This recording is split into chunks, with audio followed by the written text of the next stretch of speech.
واقعہ نمبر 1۔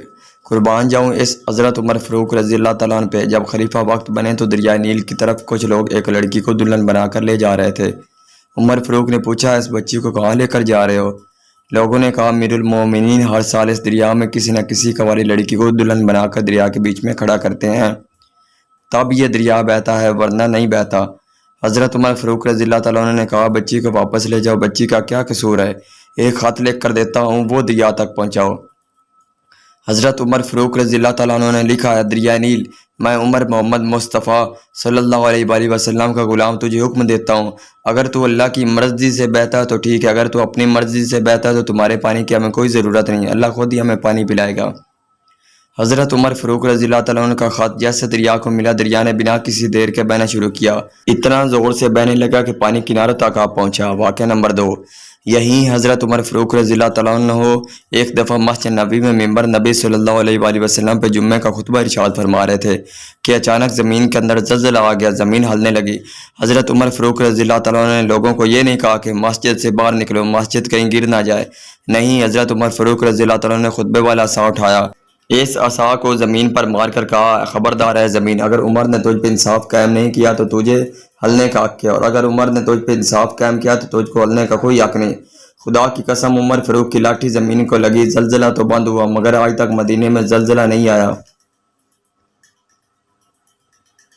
واقعہ نمبر 3۔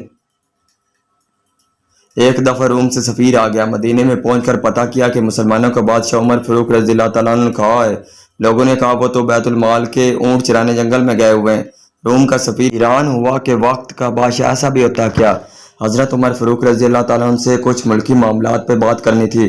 سفیر ڈھونڈتے ہوئے ایک درخت کے پاس پہنچا، دیکھا کہ عمر فاروق درخت کے نیچے لیٹ کر آرام فرما رہے تھے، مگر جنگل کا ایک شیر ہے جو حضرت عمر فاروق رضی اللہ تعالیٰ عنہ کا پہرا دے رہا ہے۔ روم کے سفیر پر جب شیر کی نظر پڑی تو شیر کے داڑنے کی آواز سنائی دی۔ روم کا سفیر چلانے لگا، اتنے میں حضرت عمر فاروق رضی اللہ تعالیٰ عنہ کی آنکھ کھل گئی۔ پوچھا، کیا بات ہے، کیوں چلا رہے ہو؟ سفیر نے کہا، واہ عمر، تیری حکمرانی کے جنگل کے شیر بھی تیری ڈیوٹی دے رہے ہیں۔ اس پر حضرت عمر فاروق رضی اللہ تعالیٰ عنہ نے ایسا جملہ کہا کہ سونے کی تار سے لکھا جائے پھر بھی کام ہے۔ فرمایا، جو بھی ہمارے نبی محمد مصطفیٰ صلی اللہ علیہ وآلہ وسلم کی غلامی اختیار کرتا ہے، اس کی قدر جنگل کے جانور بھی پہچانتے ہیں۔ روم کے سفیر نے بات چیت کی اور چلا گیا۔ دوسرے دن صبح ہوئی، حضرت عمر فاروق رضی اللہ تعالیٰ عنہ پانی کے مشکی سے بار بار کے غریبوں کے دروازے پہ پانی پہنچا رہے تھے، تو نوکروں نے کہا کہ امیر المومنین، خزانے سے ہم بھی تنخواہ لیتے ہیں، آپ حکم کریں ہم پانی بھر لیتے ہیں۔ اس پہ حضرت عمر فاروق رضی اللہ تعالیٰ عنہ نے کہا، برابر آپ ٹھیک کہہ رہے ہو، مگر کل روم کا سفیر آیا، اس نے میری تھوڑی تعریف کر دی، اس سے میرے نفس میں کوئی زیادتی آ گئی، اب غریبوں کا پانی بھر کے اپنے نفس کو سزا دے رہا ہوں کہ عمر تو بادشاہ نہیں، تو غریبوں کا غلام ہے۔ واقعہ نمبر 4۔ حضرت عمر فاروق رضی اللہ تعالیٰ عنہ کو ایک شخص کے بارے میں پتہ چلا کہ وہ ماں کو گالیاں دیتا ہے۔ آپ نے اس شخص کو بلوایا اور حکم دیا کہ پانی سے بری ہوئی مشک لائی جائے، پھر وہ مشک اس کے پیٹ پر خوب کس کر بندھوا دی اور اس کو کہا کہ اسے اسی مشک کے ساتھ چلنا پھرنا بھی اور کھانا پینا بھی اور سونا جاگنا بھی ہے۔ ایک دن گزرا تو وہ بندہ بلاتا ہوا حاضر ہوا کہ اس کو معاف کر دیا جائے، وہ آئندہ ایسی حرکت نہیں کرے گا۔ آپ رضی اللہ تعالیٰ عنہ نے پانی آدھا کر دیا، مگر مشک بعد دستور اس کے پیٹ پر بندھی رہنے دی۔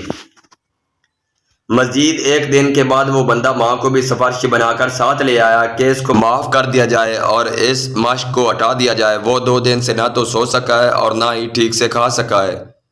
آپ نے اس کی ماں کی طرف اشارہ کر کے فرمایا کہ اس نے تجھے پیٹ کے باہر نہیں بلکہ پیٹ کے اندر اتنے ہی وزن کے ساتھ 9 ماہ اٹھا کر رکھا ہے، نہ وہ ٹھیک سے سو سکتی تھی اور نہ ٹھیک سے کھا سکتی تھی، پھر تو اسے موت کی سی اذیت دے کر پیدا ہوا ہے اور 2 سال اس کا دودھ پیتا رہا، اور جب اپنے پاؤں پر کھڑا ہوا تو اس کا شکر ادا کرنے کی بجائے اس کے لیے تیرے منہ سے گالیاں نکلتی ہیں۔